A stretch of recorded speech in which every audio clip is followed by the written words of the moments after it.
GeM TV நேயர்கள் அனைவருக்கும் வணக்கம். நான் உங்கள் விஜய் பிலால். இன்னைக்கு நம்ம எதை பத்தி பார்க்க போறோம் அப்படின்னு பார்த்தீங்கன்னா, உக்ரைன் ரஷ்யா போர் ஒரு வழியா முடிவுக்கு வந்துருச்சு அப்படின்னு சொல்லி ஒரு 28 பாயிண்ட்ஸை முன் வச்சு அமெரிக்காவும் சரி, ரஷ்யாவும் சரி இவங்க 2 பேர் சேர்ந்து ஒரு ஒப்பந்தத்தை வந்து விட்டுருக்காங்க. அதாவது இது ரஷ்யாவுடைய பங்குபாடு இருக்கு அப்படிங்கிற மாதிரி சொல்றாங்க. ஏன்னா இப்போ 2 நாட்டுக்கு போர் நடக்குதுன்னா, அதுக்கு நடுவுல யாராவது பஞ்சாயத்து நடத்துறாங்கன்னா, அவங்க தான் வந்து ஒரு ஒப்பந்தம் கொடுத்து இதுக்கு 2 பேரும் ஒத்துக்கோங்க அப்படின்னு சொல்லி பஞ்சாயத்து பண்ணுவாங்க. ஆனா இதுல வந்து இடையில கொஞ்சம் ரஷ்யா வந்து இன்க்ளூட் ஆயிருக்காங்க. இந்த ஒப்பந்தத்துல வந்து அவங்களுடைய பங்களிப்பு இருக்கு அப்படின்னு சொல்லி உக்ரைனும் சரி, அவங்களுக்கு சப்போர்ட்டா இருக்கக்கூடியவங்களும் வந்து சொல்றாங்க. அது மட்டும் இல்லாம உக்ரைனை அழுத்தி, அதாவது உக்ரைன் வந்து நார்மலா ஒரு சண்டை போட்டு தோத்துட்டா என்ன நடக்குமோ அதே விஷயங்களை வந்து இந்த ஒப்பந்தத்திலையுமே வச்சு நீங்க வந்து இந்த மாதிரி போரை நிறுத்திடுங்க அப்படிங்கிற மாதிரி வந்து சொல்றாங்க. இது சம்பந்தமான நிறைய விஷயங்கள் வந்து வெளியே வந்திருக்கு. ஸோ அது என்னென்ன அப்படிங்கிறது எல்லாமே இந்த வீடியோவில் நம்ம டீட்டெயில்ஸாக பார்க்கலாம்.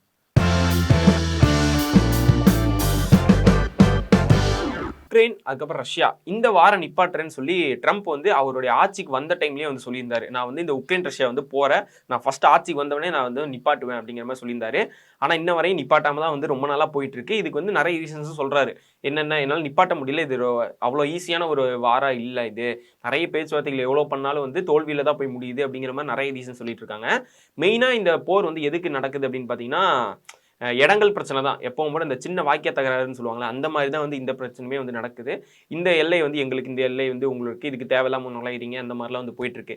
எந்த போர் நடந்தாலுமே வந்து ஒரு ரெட் லைன் அப்படின்னு சொல்லிட்டு ஒரு இடத்த வந்து நிர்ணயிப்பாங்க. அதாவது என்னன்னா, இந்த இடங்கள்ல வந்து யாருமே வரக்கூடாது. அதாவது ஒரு மெயினான ஏரியாக்காக வந்து சண்டை போட்டாங்கன்னா, அந்த ஏரியா வந்து எங்களோடது உங்களோடதுன்னு இருக்கிறனால அந்த இடத்துல வந்து பாதுகாப்பும் சரி, பாதுகாப்பு எங்க அதிகமா இருக்கோ அதே இடத்துல வந்து பாதுகாப்பு இல்லாமே இருக்கும். அந்த இடத்துல நிறைய தாக்குதல் நடக்கிறதுக்கான வாய்ப்புகள் இருக்கு. அந்த இடத்துல நிறைய ராணுவ வீரர்கள் நிறைய பேர் இருப்பாங்க. ஸோ இந்த மாதிரி இடங்கள்லாம் அந்த ரெட் லைன்ல இருக்கும். அங்கே வந்து மக்கள் அதிகமாக இருக்கிற சேஃப் இல்லாத இடமா தான் சொல்லுவாங்க. அந்த இடத்த யார் எடுக்க போறா அப்படிங்கிற மாதிரி இடம் தான் வந்து இருக்கும்.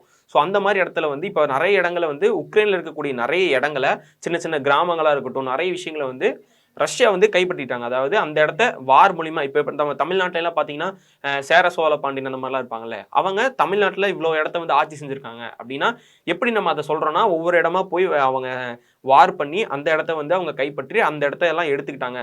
அதாவது அதெல்லாம் அவங்களுடைய கண்ட்ரோல் இருக்கு அப்படின்னு சொல்லுவாங்கல்ல. அந்த மாதிரி இப்போ ரஷ்யா வந்து உக்ரைனுக்குள்ள கொஞ்சம் கொஞ்சமா போய் இருக்கிற இடங்கள்லாம் வந்து எடுத்துட்டு இருக்காங்க.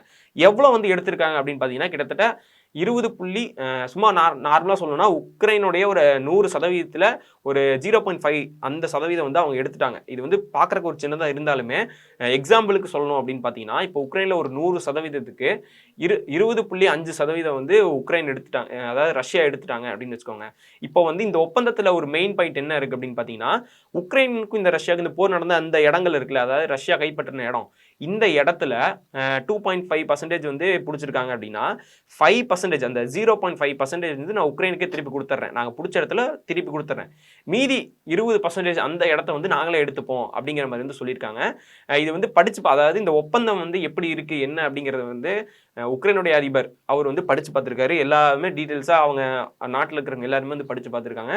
என்னென்ன பாயிண்ட்ஸ் வந்து நமக்கு சாதகமாக இருக்கு, ரஷ்யாவுக்கு சாதகமாக எதாவது இருக்கா அப்படிங்கிற மாதிரிலாம் படிச்சு பார்க்கும்போது தான் அதில் வந்து, அதாவது நம்ம நார்மலாக இப்போ ஏதோ ஒரு பேசும்போதோ இல்லை ஒரு பையன் ஏதாவது இப்போ வேற ஒரு நாட்டில் நம்ம போய் பேசும்போது ஒரு பையன் பேசும்போது தம்பி ஓம அப்படி நீ பேசுகிறப்ப லைட்டாக தமிழ் வாடை அடிக்குது, நீ தமிழா அப்படின்னு கேட்போம்ல, அந்த மாதிரி தான் வந்து இந்த ஒப்பந்தத்தில் நிறைய வேர்ட்ஸ் வந்து ரஷ்யன் யாரோ வந்து எழுதின மாதிரியான இது வந்து அடிச்சிருக்கு, அதாவது ரஷ்யன் வாடை அடிச்சிருக்கு அப்படின்னு வந்து சொல்லலாம்.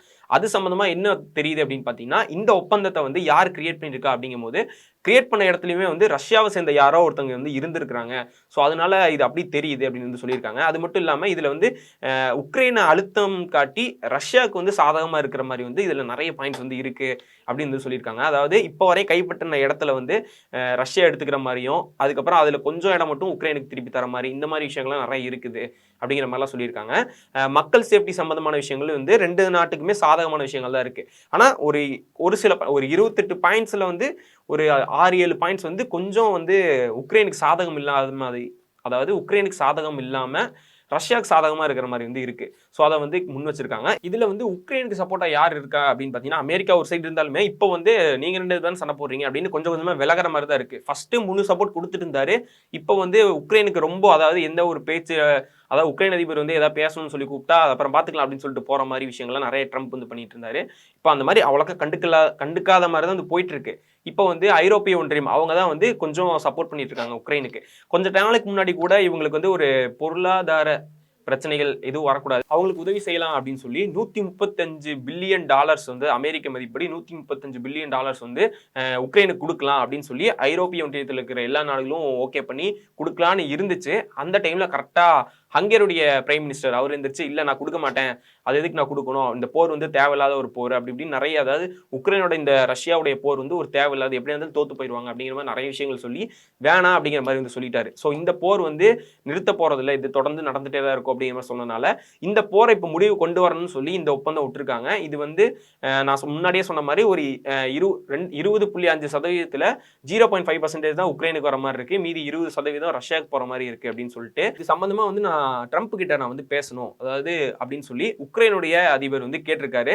அதுக்காக மீட்டிங் போட்டு, அதாவது அமெரிக்காவில் இருக்கக்கூடிய ட்ரம்ப் இவங்கள்ட்ட எல்லாம் பேசி இப்போ வந்து நேரடியாக அவரால் ட்ரம்ப்பை சந்திக்க முடியல ஃபர்ஸ்ட் மாதிரிலாம். அதனால வந்து அங்கே இருக்கக்கூடிய கீழ் அதிகாரிகள் இருப்பாங்கல்ல, ட்ரம்ப்புக்கு கீழே இருக்கக்கூடிய அதிகாரிகள், அவங்கள்ட்ட எல்லாம் பேசி வந்து இந்த ஒப்பந்தம் சம்பந்தமாக நான் வந்து ட்ரம்ப்பை மீட் பண்ணணும், அவங்ககிட்ட நான் பேச வேண்டியது இருக்கு அப்படின்னு சொல்லியிருக்காங்க. இன்னொரு பக்கம் என்ன பண்றாங்க அப்படின்னு பார்த்தீங்கன்னா, ட்ரம்ப் வந்து ஒரு காலக்கேடு மாதிரி வந்து கொடுத்துருக்காரு. எப்படி இந்த காசா இஸ்ரேல் போர்ல வந்து இந்த டேட்டுக்குள்ள வந்து நீங்க இந்த ஒப்பந்தத்துக்கு வந்து ஆன்சர் சொல்லணும் அப்படின்னு சொல்லியிருந்தாங்கல்ல, அந்த மாதிரி உக்ரைன் ரஷ்யாவுக்கும் வந்து ஒரு இது வந்து கொடுத்துருக்காங்க.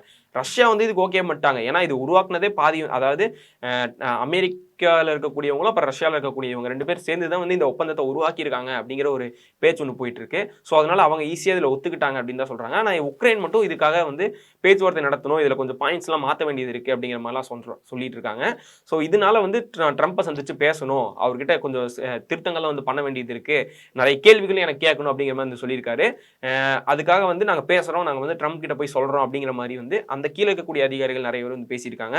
ஸோ உக்ரைனில் வந்து நிறைய மக்கள் வந்து பாதிக்கப்பட்டிருந்தாங்க, அதனால பணைய கைதிகள்லாம் நிறைய பேர் இருக்காங்க. ஸோ அவங்கள மாற்றிக்கிறதுக்கான விஷயங்கள்லாம் வந்து இதில் நிறைய இருக்குது. நிறைய பாயிண்ட்ஸ் வந்து நல்லா தான் இருந்தாலும் நிறைய பாயிண்ட்ஸ் வந்து ரஷ்யாவுக்கு சாதகமாக இருக்குது. ஏன்னா ரஷ்யா ஆல்ரெடியே வந்து ஒரு மிகப்பெரிய நாடு, அவங்களுடைய எல்லையை வந்து ஒரு விரிவாக்கமாறதுக்காக தான் வந்து பண்ணிட்டு இருக்காங்க. இந்த வாரே வந்து மெயினாக அதை பேஸ் பண்ணி தான், இது வந்து எங்களோட இடம் உங்களோட இடம் அப்படிங்கிற மாதிரி தான் வந்து மெயினாக அதை பேஸ் பண்ணி தான் போயிட்டு இருக்கு. ஆனா இப்போ இந்த ஒப்பந்தத்துப்படி அந்த 20%, அதாவது அவங்க பிடிச்சிருக்க குட்டி குட்டி இடங்களை வந்து பிடிச்சிருக்காங்க. இது போர் தொடர்ந்து நடந்துச்சுன்னா முழு உக்ரைனையும் பிடிச்சிருவாங்க.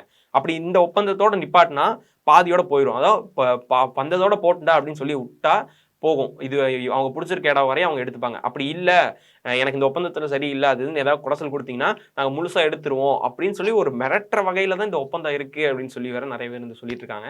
ஸோ இதை பற்றி நீங்கள் என்ன நினைக்கிறீங்க அப்படிங்கிறது எல்லாமே கீழே வந்து கமெண்ட்ஸை சொல்லுங்கள். இது ஒப்பந்தத்துக்கு எனக்கு தெரிஞ்சு இதுக்கு ஒத்துக்க மாட்டாங்க அப்படின்னு தான் நினைக்கிறேன் உக்ரைன் வந்து. ஏன்னா இவ்வளோ பிரச்சனைகள் இருக்கிறதுனால வந்து ஒத்துக்காமல் வேற ஏதாவது மாற்றி அமைங்க அப்படின்னு சொல்லி வேற ஏதாவது பேச்சுவார்த்தைகள் போகும். ஸோ அதனால இப்போதைக்கு இந்த போர் நிப்பாட்டுறதுக்கான சான்ஸ் கம்மி தான். இதுக்கப்புறம் என்ன பண்ண போகிறாங்க அப்படின்னு வந்து தெரியல. ஸோ இந்த விஷயத்தை பற்றி உங்களுக்கு என்ன, உங்களுடைய கருத்து என்ன அப்படிங்கிறதையும் வந்து கீழே கமெண்ட்ஸை சொல்லிட்டு போங்க.